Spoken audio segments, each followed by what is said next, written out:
brought to you by Palvi Agrico. आता शेतीसाठी जे काही लागणार ते घरपोच मिळणार, तेही मोबाईलच्या एका क्लिकवर. आता हा रिपोर्ट आहे, तुम्ही इथं बघताय लेअर जेट 45. आता मला तुम्ही सांगा, तुम्ही जर टेक्निकल इन्व्हेस्टिगेशन एजन्सी असाल तर तुम्ही टेक्निकली बोललो पाहिजे ना. कॅमेराचं काय आहे, त्याचं पिक्सल किती आहे, डिटेलमध्ये बोललो पाहिजे. पिक्सल कॅननचा कॅमेरा आहे तर कॅनन 1 आहे का 2 आहे का, नाहीतर मोबाईल जो वापरला, जो तिथं मर्डर सीनवर मोबाईल जो सापडला तो आयफोन 17 आहे का 16 आहे का 15 हे तुम्हाला सांगावं लागेल. पण बघा, टेक्निकल इन्व्हेस्टिगेशन एजन्सी जी काम करते, का आम्ही ऑब्जेक्शन घेतो या एजन्सीवर आणि डीजीसीएच्या आत्ताच्या लोकांवर, सगळ्याच नाही पण काही लोकांवर. इथं लिहिलंय लेअर जेट 45 एअरक्राफ्ट. हे लेअर जेट 45 एअरक्राफ्टच नाहीये, हे लेअर जेट 45 कुठे रे XR हे विमान आहे. हे आहे लेअर जेट 45 जे अजून सुद्धा उडते. हे 1 स्टेप पूर्वीच आहे आणि हे विमान आहे अजितदादांचं. हे आहे XR. हे अमेरिकेतून बाय केलं होतं. पुढे मी तुम्हाला डिटेल्स देतो. म्हणजे एजन्सी, कालचा रिपोर्ट तुम्ही वाचून बघा डीजीसीएचा, त्याच्यामध्ये सुद्धा त्यांनी लेअर जेट 45 दिलंय. फक्त आम्ही म्हणतोय XR आहे आणि ते खरंच XR आहे. हे वेबसाईट ही त्या VSRची वेबसाईट आहे आणि अमेरिकेवरून ते विमान घेतलं, त्याचे डिटेल्स पुढे जाऊन बघितले, ते सुद्धा XR आहेत. म्हणजे तुम्ही टेक्निकल एजन्सी असताना, तुम्ही टेक्निकल इन्व्हेस्टिगेशन करत असताना तुम्ही जर मॉडेलच चुकवत असाल तर तुमच्यावर आम्ही विश्वास कसा ठेवायचा. मोठ्या नेत्यांनी सांगितलंय की रोहित पवार असं ऑब्जेक्शन घेत नाही. काल कुठला तरी इथला एक मुंबई पुरता मोठा नेता का छोटा नेता त्यांनी सांगितलं की का ऑब्जेक्शन घेत, याच्यासाठी आम्ही ऑब्जेक्शन घेतोय. तुम्ही याच्यामध्येच जर मॉडेलच चुकवत असाल तर पुढे इन्व्हेस्टिगेशन तुम्ही कशी करणार आहात असा प्रश्न आहे पुढे.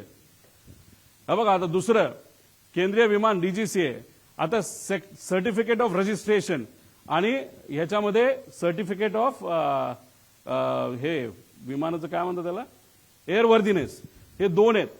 आता एअरवर्दीनेस ही सर्टिफिकेट ऑफ एअरवर्दीनेस कधी आलंय 21 ला आणि विमान रजिस्टर कधी झालंय 22 ला. म्हणजे काय केलं, आधी गाडी घेतली, त्याचं सगळं PSU वगैरे केलं, सगळं करून टाकलं आणि नंतर ते रजिस्टर केलं, तसं विमानाचं झालं. हे चुकीचंच आहे. हे PIB रिपोर्ट आहे 28/1चा. याच्यामध्ये जर तुम्ही certificate of registration, certificate of airworthiness याच्यामध्ये जो फरक येतोय तो 1 वर्ष आधीचा आहे. हेच तुम्ही चुकला आहात. आधी रजिस्ट्रेशन तुम्हाला करावं लागतं आणि मग तुम्हाला एअरवर्दीनेस घ्यावं लागतं. इथं जर रिपोर्टमध्ये तुम्ही चुकवत असाल म्हणजे कुठेतरी रिपोर्ट मॅन्युप्युलेट केले जातात का, रिपोर्टमध्ये हेराफेरी होती का, असा आमचा साहजिकच प्रश्न राहणार ना. हे तुमच्याच रिपोर्टवरनं आम्ही सांगितलं ऍक्सिडेंट नंतरच्या. आणि ह्याच्यामध्ये तुम्ही जर म्हणत असाल नाही आमच्याकडनं चुकलं, काढलं ना आम्ही, आमचे पण काही कॉन्टॅक्ट आहेत का नाही, हे आहेत ना सर्टिफिकेट, हे दोन्ही सर्टिफिकेट आम्ही इथं लावलेले आहेत, त्याच्यावरनं तुम्ही बघा. म्हणजे एजन्सी डीजीसीए म्हणते तारखा चुकवते, आम्ही पुरावे देतो की तारखा चुकल्यात, ह्याच्यावरनच आम्हाला कुठेतरी या इन्व्हेस्टिगेशनवर डाऊट आहे पुढे. आता ह्याच्यामध्ये हे विमान, कुठलंही विमान घेतलं गेल्यानंतर त्याला 5000 तास असं काहीतरी दिलं जातं. त्याचं तास किती होते या विमानाचे, 5000. अजितदादा, अजित काका जेव्हा विमानामध्ये बसले होते त्याला किती तास झाले होते, तर ते 5915. किती तास बाकी होते, त्या कंपनीच्या म्हणण्यानुसार फक्त 85 तास.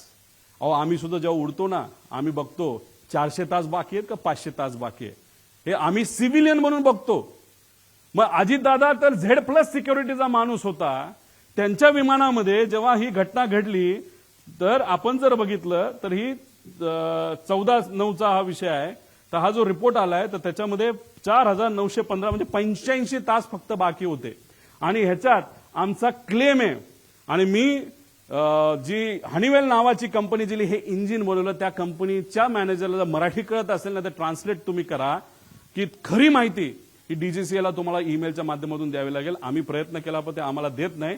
आमचा अंदाज आहे हे मशीन 5000 त्याचं वय होतं तर हे मशीन 8000 पर्यंत उडलेलं आहे. म्हणजे दादांकडे मशीन देत असताना तसंही त्या मशीनमध्ये काहीच राहिलं नव्हतं आणि त्याची किंमतही खराब झाली होती.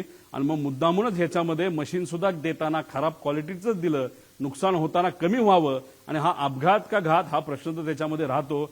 पण हे मेंटेनन्स सगळे बघितल्यानंतर दादांना जे मशीन दिलं Z सिक्युरिटीने असताना सुद्धा VIP ट्रॅव्हल होतोय ह्या VSR कंपनीला माहिती असताना, एरो या कंपनीला माहिती असताना सुद्धा मशीन हे संपलेलं होतं आणि तेच मशीन मशीन म्हणजे इंजिन त्या विमानाला होतं आणि तेच मशीन विमान हे अजितदादांसाठी त्या ठिकाणी सेवेसाठी दिलं. म्हणजे हे आश्चर्याची गोष्ट आहे. इतकं जर कुणी दुर्लक्ष करत असेल एवढ्या मोठ्या व्हीआयपीला, तर कदाचित हा व्हीआयपी फक्त लोकांसाठीच व्हीआयपी मोठा नेता होता, बाकीच्यांना या नेत्याची काहीच किंमत नाही असं आपण म्हणायचं का, असा प्रश्न आम्हा सगळ्यांना निर्माण होतो. पुढे आता बघा, विमानाला कलर करायचा असेल तर तो घरी करता येत नाही, तुमच्या गॅरेजमध्ये करता येत नाही, त्याला त्याच कंपनीकडे पाठवावं लागतं. त्याला 3-4 कोटीचा खर्च आहे. काही दिवसांपूर्वी एक व्हिडिओ आहे एमिरेट्सचा, तो रंगवायला एका एमिरेटच्या मोठ्या विमानाला रंगवायला 50 कोटी रुपये लागले फक्त रंगवायला. आता या महाशयाली घरीच पेंटिंग केलं. आता ह्याचं कारण बघा, हा जळल्यानंतर एक नंबर इथं तुम्हाला दिसतोय, हा आधी दिसत नव्हता, जळल्यानंतर तो दिसायला लागला. तो नंबर काय आहे? N80PQ. मग आम्ही आमच्या अमेरिकाच्या कॉन्टॅक्टचा वापर केला. तिथं जे कुठले आमच्या ओळखीचे कॅनडाचे लोक आहेत त्यांच्याकडे आम्ही बघितल्यानंतर हे काय आहे N80PQ, हे आहे US रजिस्ट्रेशन. हे आहेत त्यांची वेगवेगळे मालक, 5 मालक झालीत. त्याच्यामध्ये काय फायनान्स कंपन्यात काय आहेत, म्हणजे एखादी मारुतीची गाडी नाही तर कुठलीही गाडी घेत असताना आपण बघतो फर्स्ट ओनर आहे का सेकंड ओनर आहे. इथं 4-5 ओनर होते, म्हणजे एवढं जुनं मशीन, ह्याची किंमत 15 कोटीच्या पुढे त्या ठिकाणी नाहीये. तर ही माहिती घेतल्यानंतर हे अमेरिकेवरनं विमान आणलं होतं पुढे. आता हे बघा, कुठलंही विमान हे जेव्हा तुम्ही भारताच्या बाहेरून आणता, एक लिस्ट असते, त्याला आपण म्हणतो STC, सप्लिमेंटेड टाईप सर्टिफिकेट. याच्यामध्ये मी मार्क केलेत, हे लेअर जेटचे आहेत.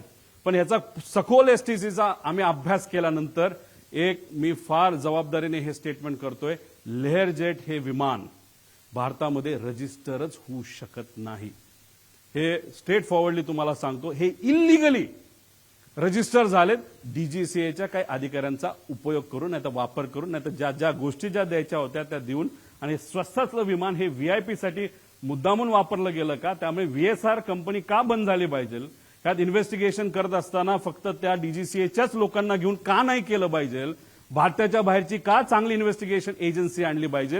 ह्या सगळ्या गोष्टी, म्हणजे इथं तसं बघितलं तर कमिटी बघितली तर सगळेच चुकीचे असं मी म्हणणार नाही, पण चोरालाच पोलिसाचं काम दिलं असं म्हणायला काही हरकत नाही. अशी आजची परिस्थिती आहे. पुढं आता ह्याच्यामध्ये CVR फार चर्चेत आहे.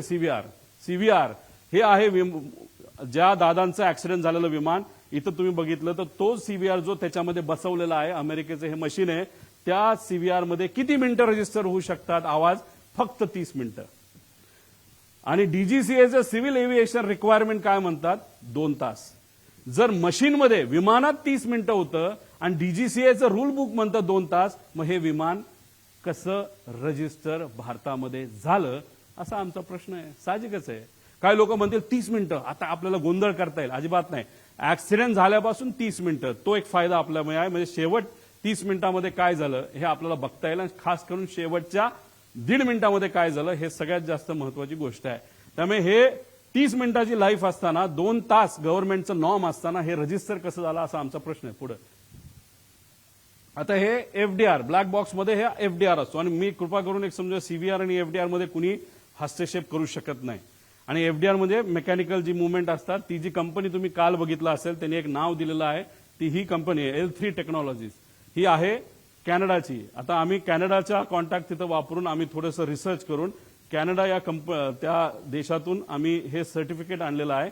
या सर्टिफिकेटमध्ये हे जो FDR आहे ते FDR बद्दल त्याचा महत्व आहे, आणि ती कंपनी कुठली हे मी तुम्हाला दिलेलं आहे. म्हणजे डॉक्युमेंट्स जसे DGCAकडे तसं आपण प्रेमाने आणि आपला माणूस जवळचा गेला या दृष्टिकोनातून जर धडपड केली तर आपल्याला बरीच माहिती मिळते. आणि शुभचिंतक खूप आहेत, कारण दादा एक फार मोठा नेता होता, त्यामुळे माहिती ही बऱ्यापैकी आता आमच्याकडे यायला लागलेली आहे. त्यामुळे विनंती या एजन्सीला आहे की तुम्ही सुद्धा चांगल्या पद्धतीचं इन्व्हेस्टिगेशन करावं. त्यामुळे ही L3 टेक्नॉलॉजीज नावाची कंपनी आहे. पण आमचं मत आहे की लेअर जेट हे रजिस्टर करू शकत नाही, बेकायदेशीरपणे हे रजिस्टर झालंय. पुढे